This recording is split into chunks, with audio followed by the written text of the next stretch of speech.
वाराणसी के थाना शिवपुर क्षेत्र में लक्ष्मणपुरा मोहल्ले में एक आशा वर्कर की सिर कूचकर गुरुवार 11 सितंबर 2025 को हत्या हुई थी। पुलिस ने 24 घंटे के अंदर ही आरोपी को गिरफ्तार किया और उसे जेल भेज दिया गया है। पूरी कहानी अवैध संबंध, धमकी, ब्लैकमेलिंग की है। क्या है पूरी कहानी? आज हम लेके आए हैं काला सच सफेद झूठ की क्राइम की कहानी की एपिसोड में केशव चौधरी का प्यार भरा नमस्कार। क्राइम की किसी भी तरीके से हो सकता है, जल्दी में, गुस्से में, और कभी कभी तो एक प्लान के तहत मर्डर होता है। ये कहानी प्लान की तरह किया गया था। इसमें पति पत्नी गिरफ्तार हुए हैं और जो कहानी सामने आई है वो बेहद चौंकाने वाली है और रिश्ते को शर्मसार करने वाली भी है कि आखिर समाज में हो क्या रहा है, किस दिशा में ये समाज जा रही है और इसका परिणाम भी घातक हो रहा है कि लोग सोचने पर मजबूर हो जाते हैं। कहानी शुरू होती है वाराणसी के शिवपुर थाना क्षेत्र के लक्ष्मणपुर मोहल्ले में गुरुवार 11 सितंबर 2025 को सुबह दिल दहला देने वाला हत्याकांड ने इलाके में दहशत में डाल दिया। घर के अंदर खून से लथपथ एक आशा कार्यकर्ता महिला की लाश मिली, जबकि कमरे की कुंडी बाहर से बंद थी। रीता देवी 45 वर्ष की शादी शैलेश कुमार से 10 वर्ष पूर्व हुई थी। दंपति की कोई संतान नहीं थी। सुबह उसका पति शैलेश कुमार दूध का सप्लाई करता था। सुबह करीब 5 बजे पत्नी ने उसे दरवाजे पर तक छोड़कर विदा किया और वो बाहर झाड़ू लगाने लगी।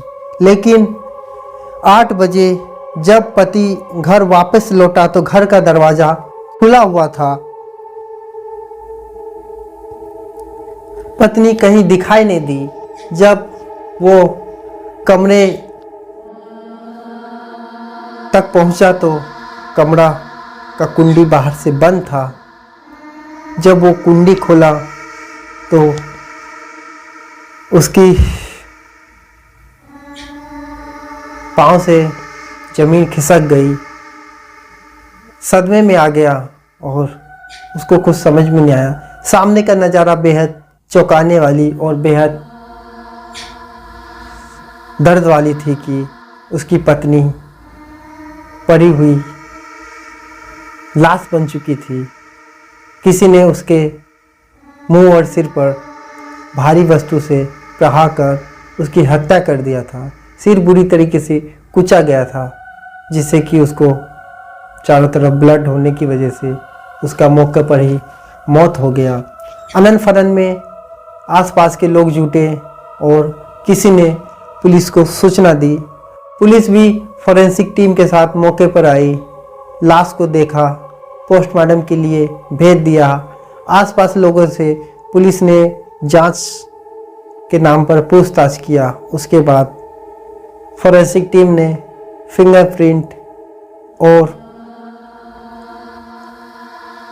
घटनास्थल पर जांच किया और उसके बाद आसपास लगे करीब 200 कैमरे को फुटेज खंगालने की कोशिश की कि इस हत्याकांड के पीछे कौन है और किसने इतनी बेरहमी से उसकी हत्या कर दी।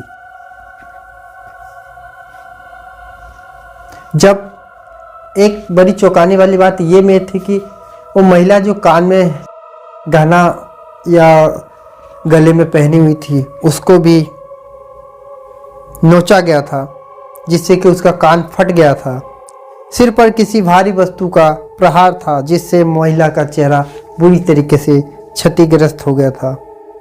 पड़ोसियों ने एक चौंकाने वाली बात ये भी बताया कि हमें तो कोई चीखने की आवाज़ नहीं आई। तो इसका ये मतलब है कि जब उसको मारने से पहले आरोपी ने उसके मुंह में कपड़ा ठूंस दिया था, जिससे कि आवाज़ बाहर निकल ना पाए और अपना मंसूबे पर सफल हो जाए और धीरे से वो बाहर निकल जाए।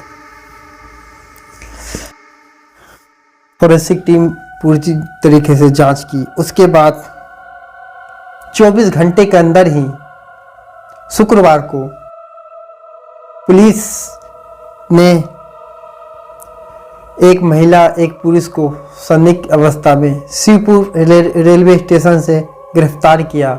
और जब उससे पूछताछ शुरू हुई तो पहले तो पुलिस को गुमनामा करने की कोशिश किया, लेकिन जब कड़ाई से पूछताछ हुई तब उसने अपना जुर्म कबूला। और जो वो एक कहानी बताया वो हिला देने वाली है कि आखिर ये कहानी कितनी खतरनाक है।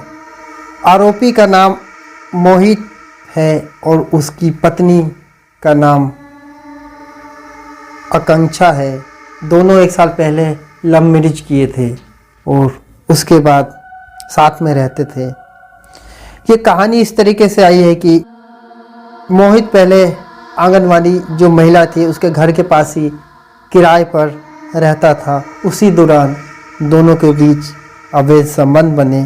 करीब एक साल पहले मोहित ने दूसरी लड़की से लव मैरिज किया, जिसका वो महिला ने विरोध किया और उसको समझाने की कोशिश किया, लेकिन बात आगे जा चुकी थी, कुछ असर हुआ नहीं।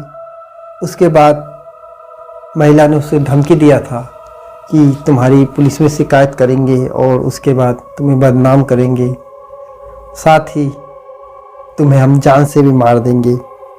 इसी डर की वजह से आरोपी ने अपनी पत्नी के साथ एक प्रीपेड प्लान बनाया किस तरीके से इसको रास्ते से हटाया जाए, क्योंकि आने वाले समय में ये महिला उसके लिए मुसीबत बन सकती थी। पूरी तरीके से प्लान होने के बाद उसने घर की रेकी की और मौका देखकर 11 सितंबर की सुबह महिला का पति दूध का कारोबारी करने के लिए घर से निकला था। उसी दौरान दंपति ने मौका पाकर वारदात को अंजाम दिया। पहले तो उन्होंने रेकी की, फिर दही लेने के बहाने मोहित दरवाज़ा खुलवाया। अंदर घुसते ही महिला का गला रेत दिया और सिलबट्टे से सिर कूचकर उसकी हत्या कर दी। वारदात को लूट का रूप देने के लिए, देखिए इसमें आरोपी कितनी शातिर है, उसने वारदात को लूट का रूप देने के लिए अलमारी से करीब 2 लाख रुपया के गहने और 73,000 रुपये नगद भी ले गए। घटना के बाद महिला का खून से सना हुआ सब कमरे में मिला था, जिसकी कुंडी बाहर से बंद थी। मौके से महिला का मोबाइल भी बरामद हुआ। जांच में मोबाइल खोलने पर सामने आया कि हत्या के बाद आरोपी ने उसकी तस्वीर खींचने के लिए उस मोबाइल का इस्तेमाल किया था और उसके बाद वो भाग गया था, होटल में छुपा, फिर उसके बाद कई जगह रुका और फिर उसके बाद शिवपुर स्टेशन पर कहीं बाहर भागने की कोशिश में पुलिस ने उसके घर से पूछा। इस पूरी घटनाक्रम में पुलिस के कम से कम 3 टीमें गठित की गई थी। पुलिस और क्राइम ब्रांच ने करीब 200 सीसीटीवी फुटेज खंगाले। फुटेज में घटना स्थल के आसपास महिला की गतिविधियां कैद मिली। इसके अलावा घर में मिले जूतों के निशान और फोरेंसिक साक्ष्य से भी आरोपियों की पहचान की गई। पुलिस ने आरोपियों के पास से लूटे गए गहने, नगद पैसे और हत्या में इस्तेमाल किया गया ब्लेड और सिलबट्टा बरामद कर लिया गया। दोनों को पुलिस ने जेल भेज दिया और आगे की विधि कार्रवाई चल रही है। ये पूरी कहानी अवैध संबंध, ब्लैकमेलिंग और बदनामी का था कि एक महिला की शादी 10 साल पहले हुई थी, उसको कोई बच्चा नहीं हुआ। पास में रहने वाले एक शख्स से संबंध बना और महिला चाहती थी कि उसका किसी तरीके से एक बच्चा हो और वो उसका आगे का ज़िंदगी सुखी से बीते। कहते हैं कि ये जो महिला आशा वर्कर थी वो गर्भवती भी थी, लेकिन आरोपी ने उसे मारकर पूरी तरीके से उसकी ज़िंदगी तबाह कर दी, उसके पति का। तो ये कहानी सीख है कि अवैध संबंध कभी भी ज़्यादा दिन चलते नहीं, कभी ना कभी इसमें हत्या, मर्डर होना ज़रूरी है, क्योंकि संबंध ठीक ठाक चलते लेकिन बीच में कुछ ऐसा होता है, विवाद होने लगता है। विवाद होने की वजह से मामला आगे बढ़ता है और अंजाम मौत के मुंह में जाना होता है। ये पूरी कहानी में भी यही हुआ कि एक परिवार, एक महिला बच्चे की चाहत में किसी दूसरे के साथ संबंध बनाती है। उसके बाद वो व्यक्ति 1 साल पूर्व अपनी किसी लड़की के साथ लव मैरिज करता है। महिला उसका विरोध करती है, लेकिन फिर नहीं मानता है तो उस पर इल्ज़ाम, ब्लैकमेलिंग और पुलिस में कंप्लेंट की धमकी देती है। इसी कारण उस व्यक्ति ने एक प्लान बनाया। वो प्लान में अपनी पत्नी को शामिल किया और घटना को अंजाम दिया। पत्नी घर के बाहर थी, लेकिन सहयोग तो उसका भी रहा होगा ये पूरी प्लान साजिश रचने में। तो नमस्कार, कहानी में फ़िलहाल इतना ही। फिर मिलेंगे किसी नई कहानी के साथ। जब तक के लिए अनुमति दीजिए, नमस्कार। कहानी कैसी लगी उस पर कमेंट्स करें और इसी तरीके क्राइम की कहानी सुनने के लिए, देखने के लिए हमारे चैनल को सब्सक्राइब करें और इसी तरीके से रोज़ाना क्राइम की कहानी हम आपके सामने लेकर आएंगे। तो फ़िलहाल कहानी यही ख़त्म होती है, एक सीख देती है कि कब किसका क्या हो जाए कोई गारंटी नहीं है। टीवी फुटेज से इस घटना का खुलासा हुआ है, जिसमें कि एक लड़का मोहित यादव और उनकी वाइफ अंजलि चौहान, जो कि मृतका के घर के पास ही पहले किराए के कमरे पे रहते थे, वो इस घटना के दोनों अभियुक्त हैं। और चूंकि इनका 1-1.5 साल से मृतका के घर पे आना जाना था, उसी बीच इनके और मोहित के बीच में नज़दीकियाँ बढ़ी थी और उसके बाद ये आने जाने लगे थे। इनका अनैतिक संबंध भी था।